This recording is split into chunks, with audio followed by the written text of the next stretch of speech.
You know, there's a million different people that are waiting for this position right behind you. I'm stoked to be here. This is a very big opportunity.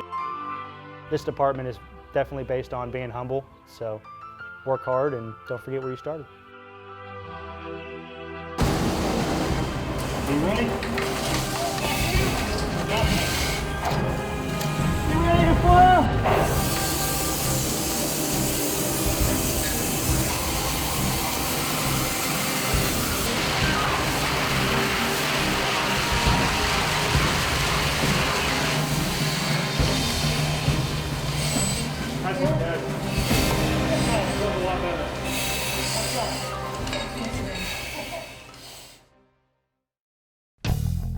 So even at the floor, what's the survivability of somebody in there?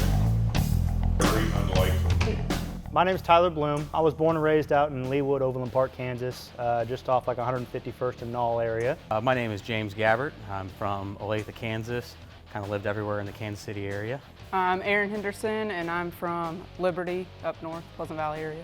I'm Michael Hubbard. I'm from Smith Center, Kansas, a small town out west. I live in Overland Park now. My name is Andrew Jordan. I'm from Johnson County Fire District 2. I live out in western Olathe right now. I'm Donald McKinney. I'm from Olathe, Kansas. I grew up and went to Blue Valley West High School, so right across from the new Fives, where I went and did a culinary program. I was going to take over the family business and then decided I didn't want to do that anymore. So I went into the fire side of things. I took all my schooling at Johnson County Community College for my Fire 1 and 2 Hazmat Ops and Awareness. And then recently I just moved on to my paramedic program, just finished up with Central Jackson County. I recently got hired on at Harrisonville, and I was there for 4.5 years. Full-time. I've done customer service all my life. I worked for Garmin for 8 years, and so it's something that I felt that I could use my customer service skills in the fire industry. Just knowing that it's not a profession that everybody's able to do or perform, I just wanted to be able to use my ability and be the best I could be. I have a couple of years, about 6.5 years, fire experience from 2 different departments. I was with Garden City, Kansas, out west for 2 years, and then up in Leavenworth, Kansas for 4.5. Actually, since I was in kindergarten, first grade, my yearbook said I wanted to be a firefighter. I started to take different routes. Even in college, I started to go for athletic training, took an emergency responders class and was like, nope, and I dropped out of college that week and then decided to start paramedic school like 2 weeks later. Since then, I went through medic school and then fire school, my fire academy right after that. Yeah, about 5.5 years part-time, Pleasant Valley. That's what initially attracted me to the job. I wanted to be a fireman, and after paramedic school, the first job opportunity I had was with MedAct. So I've been a lieutenant with Johnson County MedAct for the last 6.5 years. Well, I've always wanted to make the jump. I had all my fire stuff before I got the job at Johnson County, and this just felt like the right time and the right place. I just always had a draw to it. I just always felt compelled that that's the direction I wanted to go in life, and so I kind of geared my life towards that. This is my second fire service job. I started off as a volunteer in DeSoto, Kansas for the city of DeSoto before they consolidated with Johnson County Fire District 3. About 6 years ago, I went full-time there. I had a really close family friend that got me interested when I was in high school and got me into the Overland Park Explorers, and it just got me super interested. So I became a volunteer at Johnson County Fire District 2, and I don't know, it's just always been so exciting. And for me, I've really liked the medical side and like I said, just graduated from paramedic school. I'm a fire medic, just recently certified down there in Johnson County Fire District 2, and I'm coming in basically to join these guys during the 2-week portion of their EMS Academy. I've been really thankful. It's been a great experience so far, and it's been, to be honest, they've been super welcoming for an outsider coming in, 3/5 through their academy.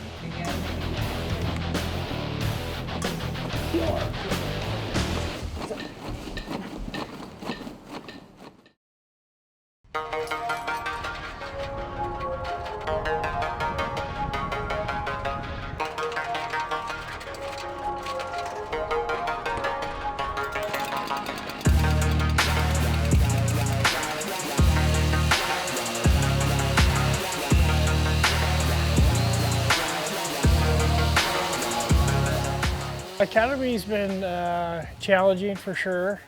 A lot more physical than what I really expected.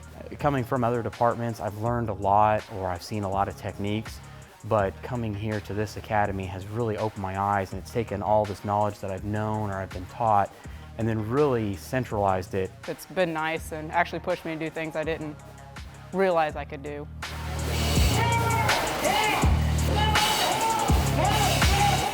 It's been good. It's been fun. It's been definitely a learning curve. Coming in here with a little bit of experience, I feel like has helped. But it's definitely starting over. Rome Day. Rome Day. Rome Day. It is just as notorious as people say it is. Are you ready to go out? Yeah, we gotta go. Copy that.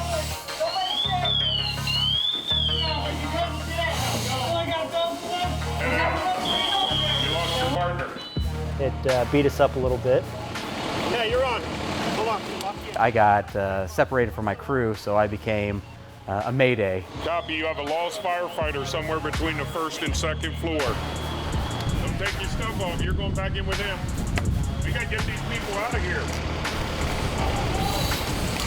There you go.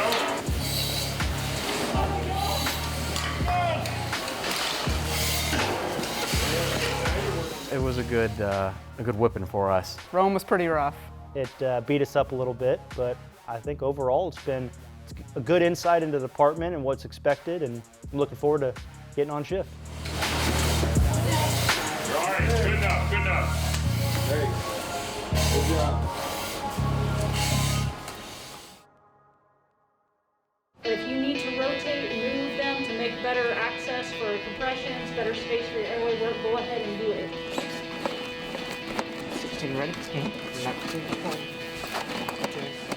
We run a vast majority of medical calls inside Johnson County, and even for our department, it's like 70 to 80% of our call volume. Press pads firmly on skin. And I always tell people that if we did 70 to 80% of our calls were car wrecks, I'd try and be the best car wreck extrication specialist I could be, but it's medical calls. If you're going to a private residence, you got a call of a code 2 stroke call. We've got a paramedic on every truck or squad that can get there quick and give some valuable care. So what's the reason we were called out here today? At my previous departments, it's something that I've done the BLS stuff, but it's really just in vital signs. I haven't really got to touch a lot of the medications or even hook up to the monitor so much. So I'm really looking forward to being more hands-on. You're seeing them on their worst days and then making it better. So you got to know both sides, and you got to be strong in both sides, because the community expects you to know what you're doing, medical and fire side of it. Okay, so can I call that task focused? I love that. Does that work? The instructors have been great. They actually really counterbalance each other really well. The instructors have been fantastic. It's something that they can be loud, but it's something that they want you to perform to the best of your ability, and they want you to perform to the standards that the citizens of Overland Park expect. I mean, they had high expectations of us. They held us to standards of what's expected for when we get out on shift. Crying and all, do we have any Surprising how many little details get taught in the academy that I had never seen or heard before. So it's great to go over that stuff and review, and I'm still learning a lot every day. Kind of just walk through the field. EMS is, 80% of what we do. That's the bread and the butter. So it's something I personally take very seriously.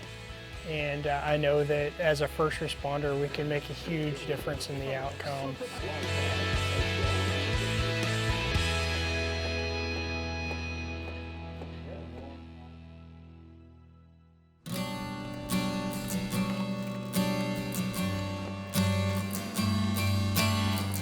I want to learn how to be a firefighter. That's definitely my first thing. I want to learn how to do it here, and I want to be good at it before I feel myself that I'm ready to move on and take a leadership role. But by the end of my career, I definitely do want a leadership role. I want to have my hand in something that sticks with the department. For the day that I do retire, I want my name to be remembered. Right now, short term, I just want to get through my first year, focus on my first year, and then there's already a 5-year plan. I would foresee hopefully going for maybe a higher rank in the future. I'll just begin working towards that now, and we'll see what the future holds.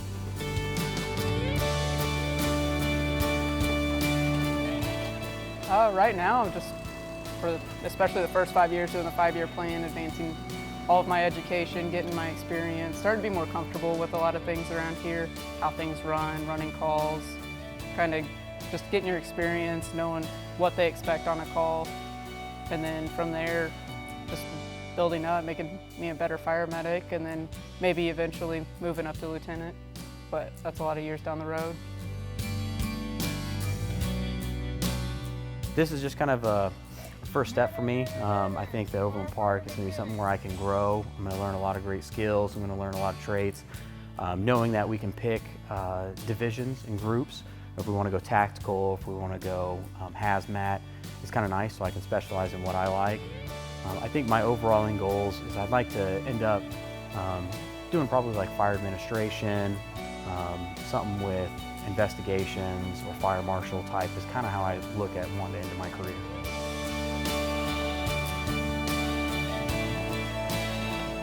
There's a lot of things I want to do. I'd love to do hazmat. I'd love to do some of the technical rescue stuff. But for right now, I'm really focusing on making sure I can put an NPA in correctly and ventilate people and be able to pull a line correctly on a house fire. And as long as I can master those, I feel like I'm ready to go into the next step afterwards.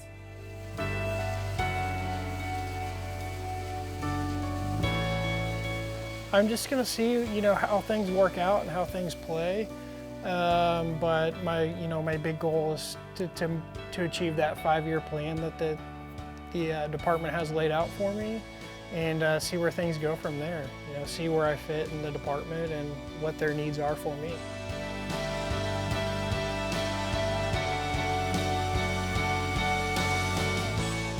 This is a very big opportunity, and I'm very excited about what the future has hold for me and all that.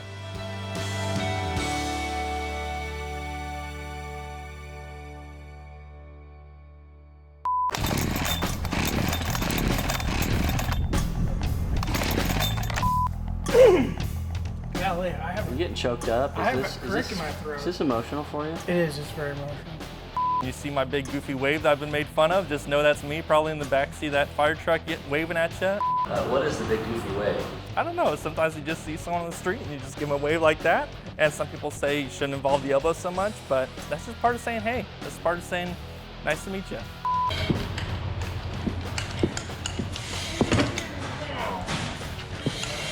Everybody calls Donnie Lonnie.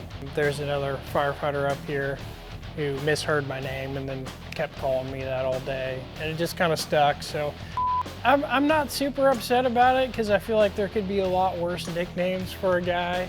And then I forgot your rest of your question.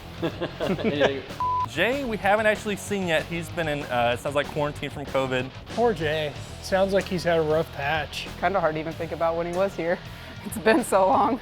You get the impression he just doesn't like to come to work? With COVID, I think that everyone in the back of their head is hoping a little bit that they get the 2 weeks off, but from personal experience and to talk to a lot of guys, I think that close to the end of that second week, they're starting to drag and getting ready to go back to work.